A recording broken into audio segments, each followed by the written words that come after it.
do Senhor. Queridos, sejam muito bem-vindos à live do Ministério Um Novo Viver. Somos um MUNV, Ministério Um Novo Viver, Igreja em Células. Eu sou o PA, Tony, Pastor Antônio, como você quiser me chamar.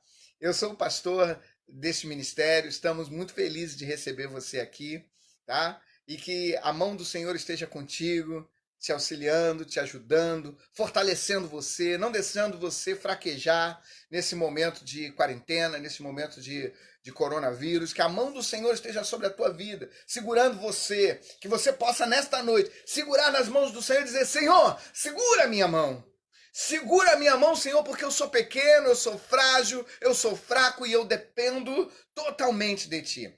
Eu quero iniciar o momento agora da palavra, mas eu quero iniciar com um vídeo, né? Eu quero iniciar assistindo com você um vídeo que fala sobre o Getsemane. E ele termina de uma maneira muito curiosa, porque a história da vitória da igreja, ela não termina no Calvário, pelo contrário, ela começa no Calvário. É no Calvário que tudo começa. Eu quero que você entenda bem isso. É no Calvário que tudo começa. E nós vamos dar início assistindo agora a esse vídeo que você provavelmente já deve ter assistido, mas sempre bom a gente relembrar com o nosso irmão Leonardo Gonçalves. Tá bom? Então fique com esse vídeo aí. Glória a Deus. Não terminou na crucificação. Esse é o momento mais importante. É a ressurreição. Jesus Cristo está vivo. Jesus Cristo está vivo. Está hoje assentado no trono com o Pai. Bendito seja o nome do Senhor, que tem cuidado de nós, que tem nos sustentado, que tem estado conosco todos os dias. Eu queria compartilhar algo com você. Toda Páscoa, nós assistimos um vídeo, assistimos um filme e nos emocionamos e choramos. Mas eu quero dizer que nada do que Cristo passou se compara. Nenhum filme vai se comparar ao que Cristo enfrentou, ao que Cristo viveu. Sabe por que não se compara? Não se compara porque o que ele sentiu foi real. A dor que ele sentiu foi real. A dor que Jesus passou foi verdadeira. E foi por mim, foi por você. Sabe por quê? Porque ele não suportava a ideia de passar a eternidade sem mim e sem você. Foi por não suportar a ideia de passar a eternidade sem você que Cristo se entregou na cruz. Se entregou por nós. Eu queria que você abrisse a sua Bíblia comigo. No livro de Levítico. No livro de Levítico, capítulo 23. Versículo 4. Levítico 23, 4. Vai lá, corre agora, vai lá pegar sua Bíblia. Vamos ler juntos. Reúna sua família, coloquem todos reunidos agora. É hora de ouvirmos a palavra do Senhor. É hora de todos estarem parados, prontos para ouvir o que Deus tem para nos ensinar. A minha família está aqui. Está faltando só o Andrei, que está trabalhando, mas ele está ligado aí. Ele já botou um glória a Deus, aleluia aí que eu vi. Mas o restante da minha família, nós estamos aqui para ouvir a palavra do Senhor neste domingo de Páscoa. Diz assim, o versículo 4, capítulo 23. Estas são as festas fixas do Senhor, as reuniões sagradas que vocês proclamarão no devido tempo. A Páscoa do Senhor, que começa ao entardecer do 14º dia do primeiro mês. No 15º dia daquele mês começa a festa do Senhor, a festa dos pães, sem fermento. Durante 7 dias vocês comerão pães sem fermento.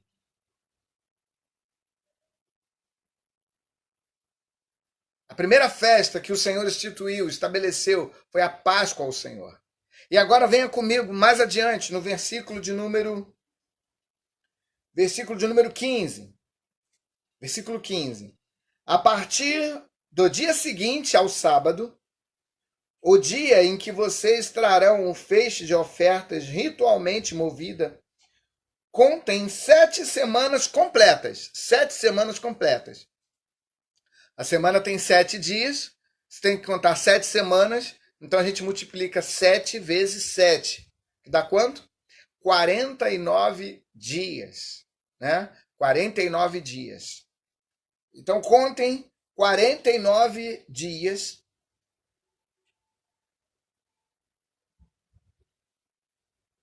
até um dia depois do 7º sábado. E então apresentem uma oferta do cereal novo ao Senhor. Até um dia após o sábado. Um dia após o sábado. Então contem 7 semanas logo após o sábado, ou seja, contando do domingo, contem 7 semanas completas e um dia após o 7º sábado, ou seja, no 50º dia, seria a festa das semanas, também conhecida como festa de Pentecoste.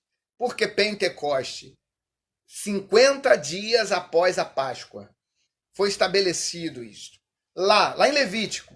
Só que nós só viemos a entender o que isso queria dizer. Então, 50 dias após a Páscoa, 50 dias após a Páscoa, veio então o dia de Pentecoste. E nós vimos no livro de Atos que nós vimos nos evangelhos que houve toda a preparação para a Páscoa. Um domingo antes da Páscoa, Jesus entra em Jerusalém, é saudado de forma triunfal e logo depois durante aquela semana, ele é preso, ele é julgado injustamente e ele é condenado e crucificado numa sexta-feira, passa o sábado sepultado, no domingo pela manhã ele então ressurge. E eu quero justamente falar sobre esta questão. A Páscoa ficou durante muito tempo marcada pela crucificação de Jesus, pela morte de Jesus. Mas eu quero dizer que quando nós olhamos, nós temos que entender que há 2 parâmetros em todos esses acontecimentos. Nós temos que olhar que há a Páscoa e há o Pentecoste. Nós temos que olhar e entender que há a cruz e há o túmulo. Existem dois momentos importantíssimos: Calvário e Pentecoste.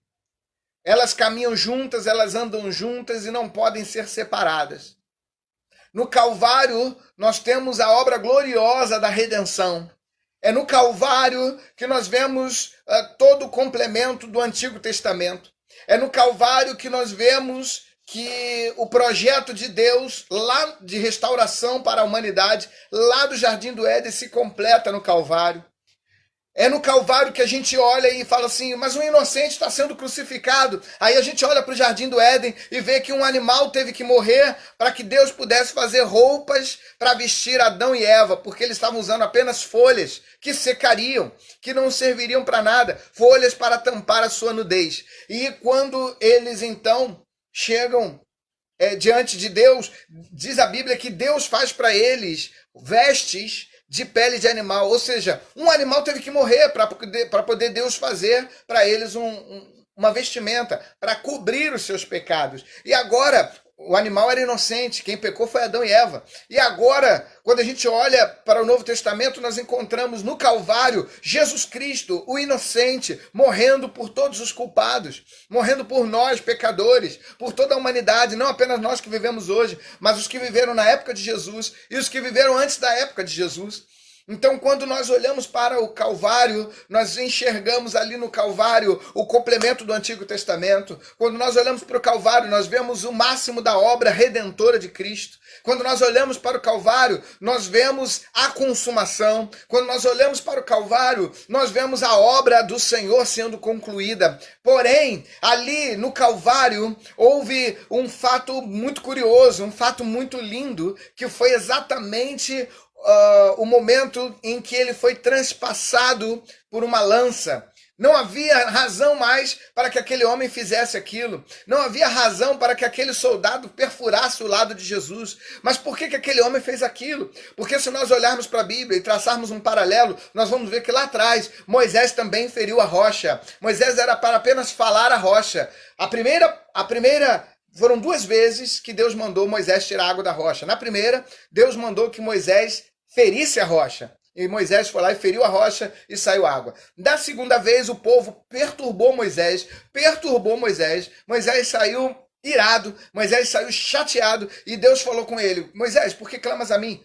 Fala a rocha e ela lhe dará água. E Moisés, em vez de falar a rocha, Moisés vai lá e fere novamente a rocha. E saiu água. Mas aquele ato de Moisés, de ira, aquele ato foi o impedimento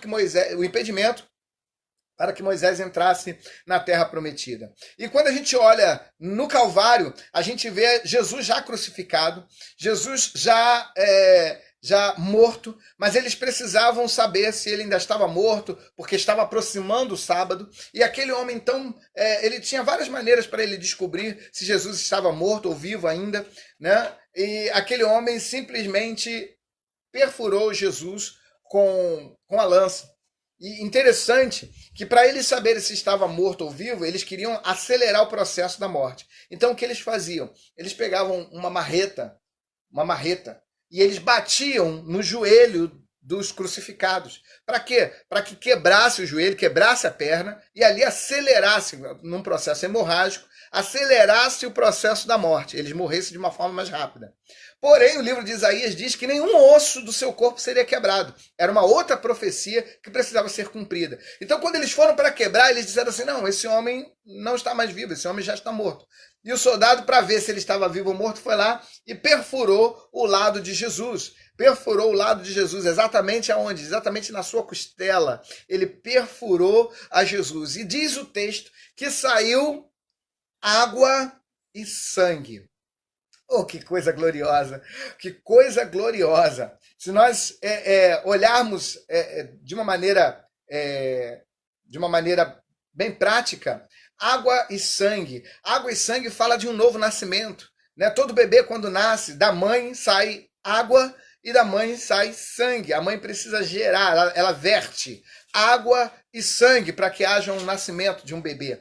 Naquele momento ali estava nascendo a igreja. Naquele momento ali, quando foi perfurado o lado de Jesus, aquele momento era um parto, era algo que não havia mais necessidade, pois estava consumado. Porém, estava consumado para Israel, mas precisava haver um prosseguimento, porque a história não estava completa, a história estaria incompleta. Se nós tivéssemos apenas o Calvário, nós teríamos uma história de morte, nós teríamos uma história trágica, uma tragédia teria tomado conta do mundo se houvesse apenas o Calvário.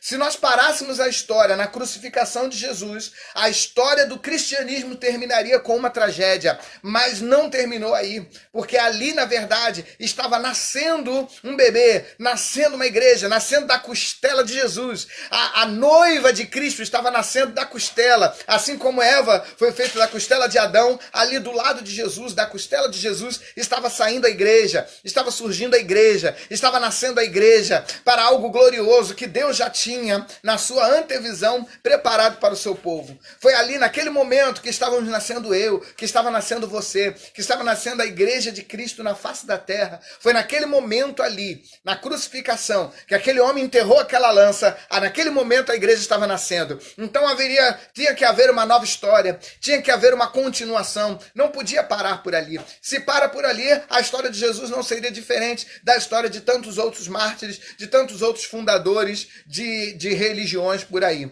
né? Porque Jesus morreu, mas Confúcio também morreu, Buda também morreu, Maomé também morreu, Krishna também morreu, todos eles também morreram.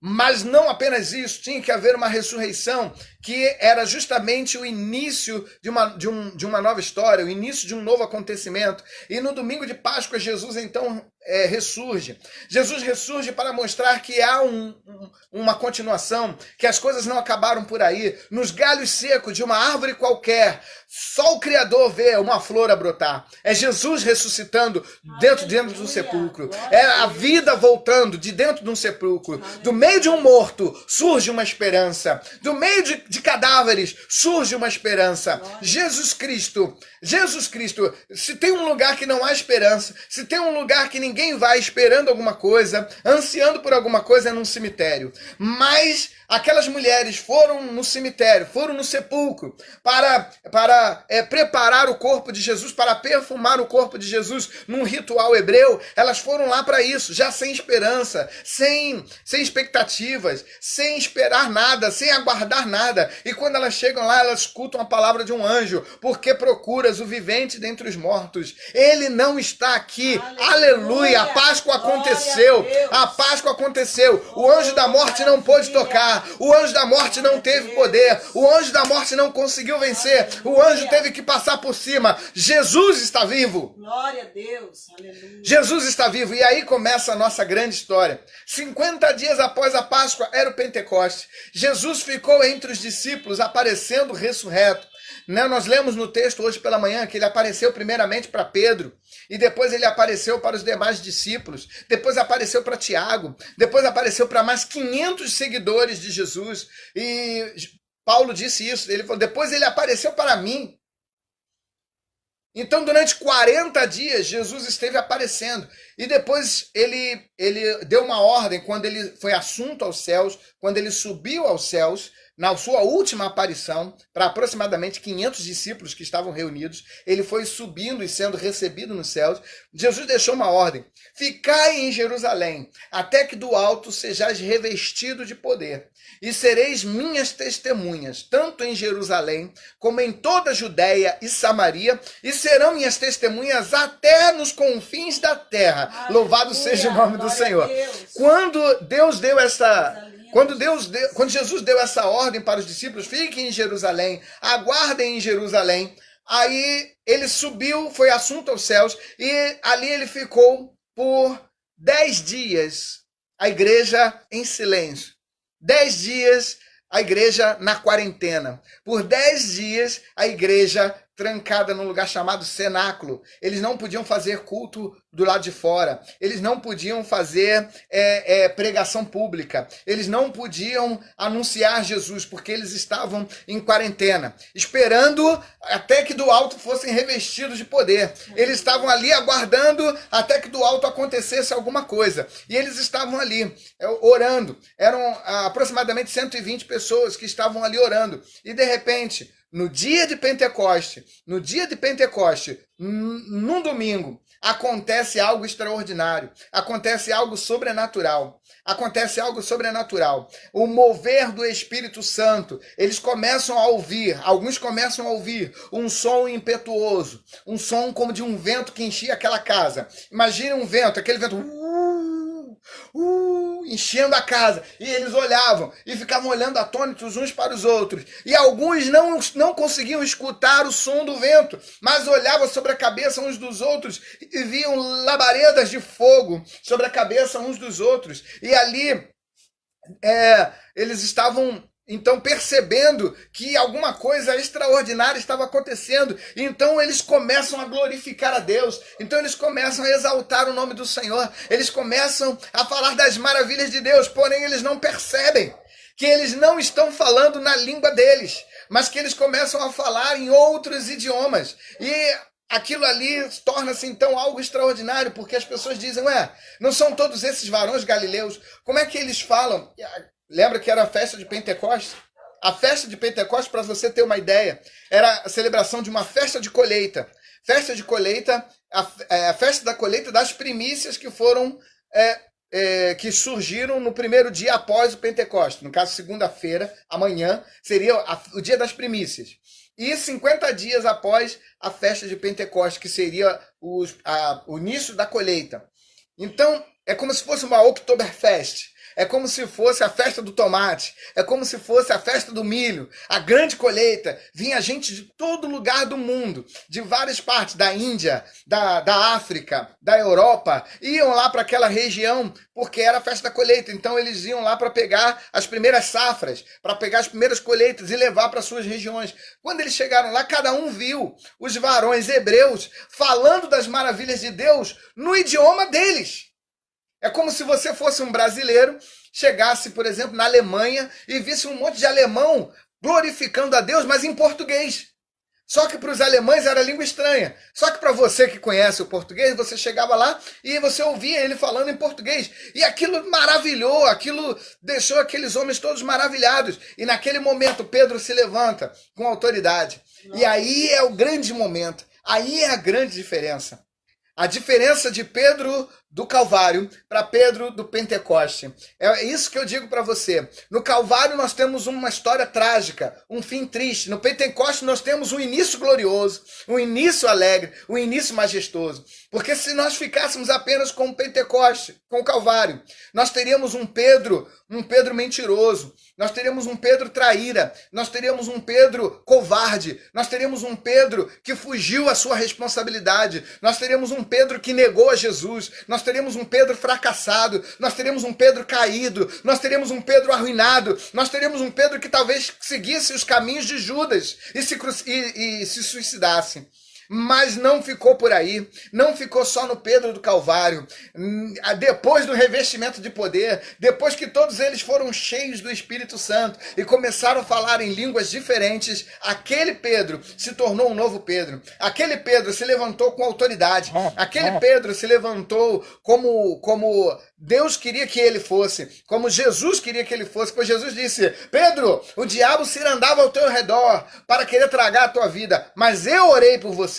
Eu intercedi por você. E naquele momento, Pedro, que sempre levantava para falar bobagem, Pedro que sempre se levantava para falar o que não devia, Pedro era precipitado, Pedro sempre era corrigido por Jesus, lembra? Jesus falou: convém que o Filho do Homem padeça, seja entregue na mão dos malfeitores, e padeça e morra, e no terceiro dia ele vai ressuscitar. Ele disse: Senhor, tem misericórdia de ti, não permita que isso aconteça contigo.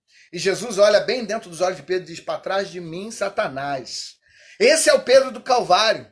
Esse é o Pedro do Calvário, um Pedro que não entendia as visões espirituais, que não entendia as coisas espirituais, que não entendia os projetos espirituais. Mas quando a gente encontra Pedro no Pentecoste, a gente vê um Pedro que se levanta na autoridade do nome do Senhor Jesus Cristo. Aleluia. E todos atônitos, olhando uns para os outros, e Pedro se levanta e começa a pregar. E talvez um tenha olhado para o outro, talvez Tiago tenha olhado para Tomé e falou assim: segura ele, segura Pedro. Mas quem vai segurar Pedro, né? Pedro era um armário, um cara grandão, fortão. Quem é que ia segurar Pedro? João segura Pedro. João era pequenininho, magrinho, era um adolescente ainda. Como é que João ia conseguir segurar Pedro? Mas aí Pedro já estava revestido da autoridade, revestido de poder. Pedro já estava cheio de unção, e Pedro se levanta na autoridade. Pedro se levanta com ousadia e ele começa a pregar, e todos ficam de boca aberta olhando, porque ninguém imaginava que Pedro, talvez eles imaginassem que Mateus, talvez eles imaginassem que Tiago, porque eram homens mais polidos, homens que conseguiam falar melhor, homens que conseguiam articular melhor, mas nunca Pedro, porque Pedro, toda vez que falava, Pedro falava bobagem, toda vez que Pedro se apresentava, alguma coisa errada acontecia, né? Jesus falava assim: vou lavar os seus pés. Pedro falou assim: o meu pé o senhor não vai lavar. Ele falou: se eu não lavar teus pés, você não tem parte comigo. Pedro era sempre corrigido, porque Pedro queria sair na frente, ele era muito afoito, muito ousado, e ele falou assim: não, Senhor, pode lavar os pés deles aí, o meu o senhor não vai lavar não, o senhor é Jesus, você não vai lavar meus pés. Aí Jesus olha para ele e fala assim: se eu não lavar os teus pés, tu não tem parte comigo. Ele falou: Senhor, tá, pode lavar. Não tá mais aqui quem falou. Esse era o Pedro do Calvário. Esse era o Pedro da crucificação. Esse era o Pedro do pecado, que precisava morrer na cruz com Cristo. Aleluia.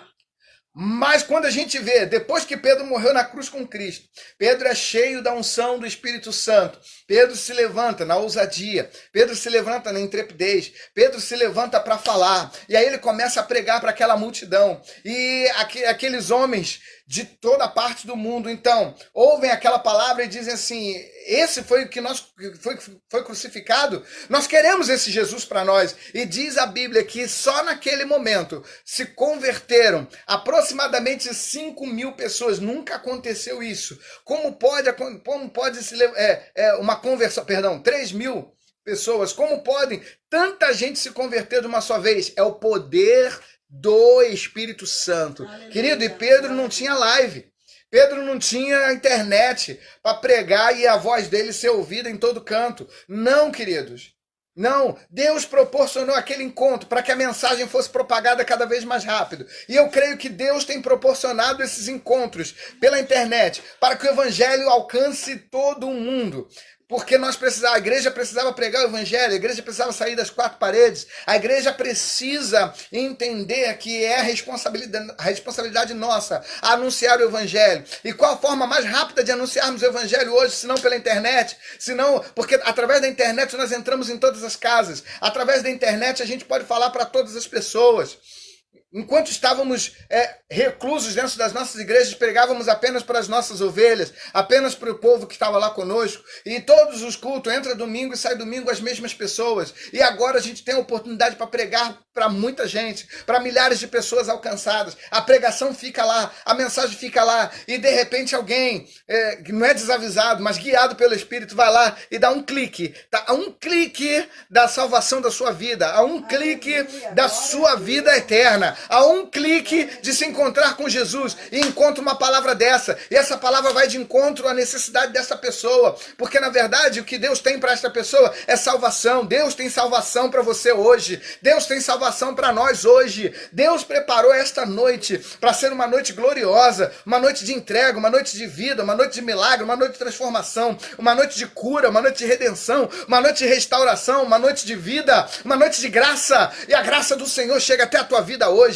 chega até o teu coração hoje, chega até a tua casa hoje. A graça do Senhor está invadindo o teu lar agora e trazendo saúde para quem estiver doente dentro da tua casa, em nome do Senhor Jesus Cristo. Há poder no nome do Senhor Jesus Cristo, a cura no nome do Senhor Jesus Cristo, a libertação no nome do Senhor Jesus Cristo. Se houver alguém que está aí aborrecido, que está irado, que queria quebrar a casa toda hoje, em nome de Jesus, está repreendido pelo poder do nome de Jesus. Receba a paz que só o Senhor Deus pode dar. Você que estava aí angustiado, que está preocupado, não sabe como será o dia de amanhã, não sabe o que fazer, as finanças, as contas estão embolando, você está preocupado, não sabe como fazer, eu quero dizer para você, o Jeová Jireh, o Deus da provisão, está contigo. Ele vai cuidar de você, ele está ao teu lado, em nome do Senhor Jesus Cristo. Bendito seja o nome do Senhor. Nós, infelizmente, caímos aqui no Instagram, mas nós ainda continuamos aqui no Facebook. Que a mão do Senhor esteja contigo, em nome de Jesus. Que a graça do Senhor esteja sobre a tua vida. Calvário e Pentecoste. Calvário sem Pentecoste seria um desastre. Agora, Pentecoste sem o Calvário seria uma comédia.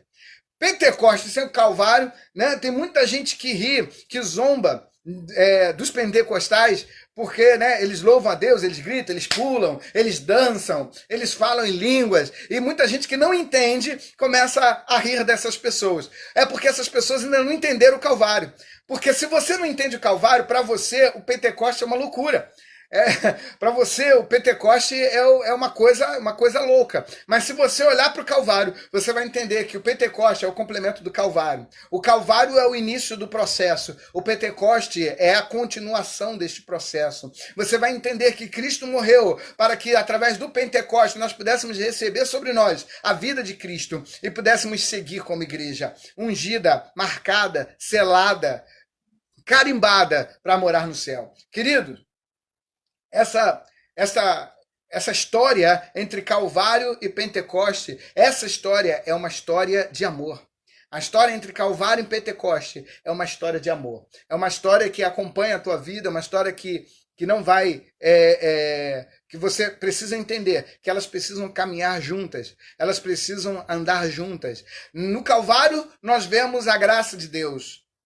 No Calvário nós vemos a graça de Deus, que é Deus entregando o seu favor por aqueles que não merecem. No Pentecoste nós vemos a glória de Deus, que é Deus entregando aqueles que agora estão revestidos de Cristo a glória que é dele. E ele transfere para nós uma excelência, é como se nós fôssemos coroados na noite de Pentecoste. Oh, bendito seja o nome do Senhor. Que a mão do Senhor esteja contigo. Que você seja selado por Cristo no Calvário. E que você seja coroado por Ele no Pentecoste. Que você possa ter a salvação no Calvário. Que você possa ter a glorificação no Pentecoste. Que você possa ter o perdão dos pecados no Calvário. E que você possa ter a santificação no Pentecoste. Pentecoste e Calvário é uma epopeia. Elas caminham juntas, elas precisam andar juntas. Que Deus possa abençoar a tua vida, que Deus possa marcar a tua história, que Deus possa abençoar você ricamente, que Deus possa abençoar você abundantemente, que você seja selado pelo selo de Cristo e marcado para viver eternamente com o Senhor.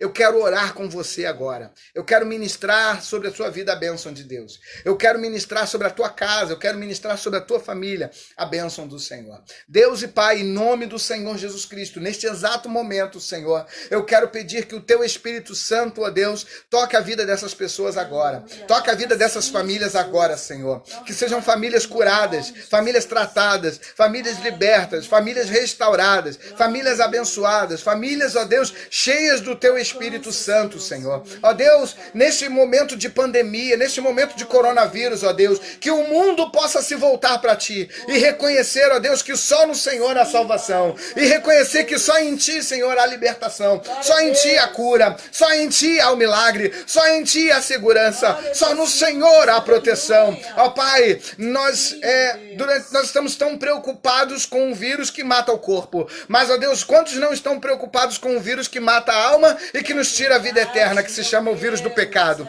Pai, em nome do Senhor Jesus Cristo, nós repreendemos o vírus do pecado, nós repreendemos esse vírus maldito. Senhor, Tu és a vacina, ó Senhor, Tu és a cura, Senhor, Tu és o antídoto, e através da Tua palavra, Senhor, Tu podes trazer vida para nós, através da Tua palavra, Senhor, o Senhor pode injetar em nós a cura, o Senhor pode injetar em nós o antídoto, e nós podemos, ó Deus, então, viver uma vida gloriosa contigo, Senhor, uma vida de Pentecoste, uma vida de glória, uma vida de vitória, uma vida de conquista, uma vida de bênção, uma vida de milagres, uma vida de extraordinário, uma vida, Senhor, onde o Teu Espírito Santo, Senhor, opera em nós a Tua vontade. Ah, Deus, uma vida de dons espirituais, uma vida, Senhor, de fruto do Espírito, uma vida de talentos, uma vida de manifestação do Teu Espírito Santo. Ó Deus, queremos ver uma igreja, nesses últimos tempos, uma igreja, ó Deus, que tenha os 9 dons. Ó Deus, uma igreja que impõe as mãos e as pessoas sejam curadas. Uma igreja que realiza milagres, prodígios e maravilhas. Uma igreja que fale em línguas estranhas. Uma igreja que haja interpretação de línguas. Uma igreja que tenha a palavra de sabedoria. Uma igreja que tenha a palavra de revelação, palavra de conhecimento. Ó Pai, em nome de Jesus, que nós sejamos parte desta igreja, que nós vivamos isso, Senhor, e que sejamos abençoados por Ti. Espírito Santo de Deus, que o Senhor entre nas casas nesta noite e, Senhor, a Tua paz possa entrar em cada lar, e não apenas nessa casa, mas, ó Deus, isso seja contagioso. Ó Deus, mais contagioso do que o Covid-19, Senhor. Mas que possa a alegria e a paz do Espírito Santo possa contagiar a tua casa, a casa do teu vizinho da direita, do teu vizinho da esquerda, do teu vizinho da frente, do teu vizinho dos fundos, do teu vizinho de cima, do teu vizinho de baixo. Sejam todos alcançados pela graça do Senhor Jesus Cristo. E que o Senhor abençoe a tua vida, não só hoje, mas para sempre. Amém e amém. Bendito seja o nome do Senhor. Você pode aplaudir o Senhor. Você pode aplaudir o Senhor. Ele é bom, Ele é justo, Ele é perfeito, Ele é majestoso. Aleluia, glória a Deus. Nós vamos encerrar dizendo que nós fomos crucificados com Cristo, mas agora ressuscitamos com Ele também. Então que a mão do Senhor possa estar sobre a tua vida. E não esqueça, você que está conosco aqui na nossa live, quando terminar esse período de pandemia, que você possa estar conosco ali na Rua Araquém, número 1310. Número 1310, no Jardim Bangu. Eu aguardo por você lá. E nós vamos formar uma linda igreja que vai glorificar o nome do Senhor. E lembre-se, nós estamos vivendo o tempo da safra abundante. A colheita será extraordinária. Alguém vai dizer, mas eu não estou vendo. Não é para ver. Isso aí a gente só vai ver no final. E Deus vai fazer grandes coisas no nosso meio. Que o Senhor possa abençoar a minha vida, a tua vida, em o nome do Senhor Jesus Cristo. Que o amor de Deus, Pai, a graça do Senhor e Salvador Jesus Cristo, seu Filho, e as doces consolações do Espírito Santo, seja com toda a igreja do Senhor, que ama verdadeiramente a sua vida, agora e sempre. Deus abençoe a todos rica e abundantemente. E lembre-se, a revolução do amor já chegou. E isso é só o começo. Deus abençoe, queridos. A paz, uma semana maravilhosa para você. Que Deus te abençoe rica e abundantemente. Em nome de Jesus. Tchau.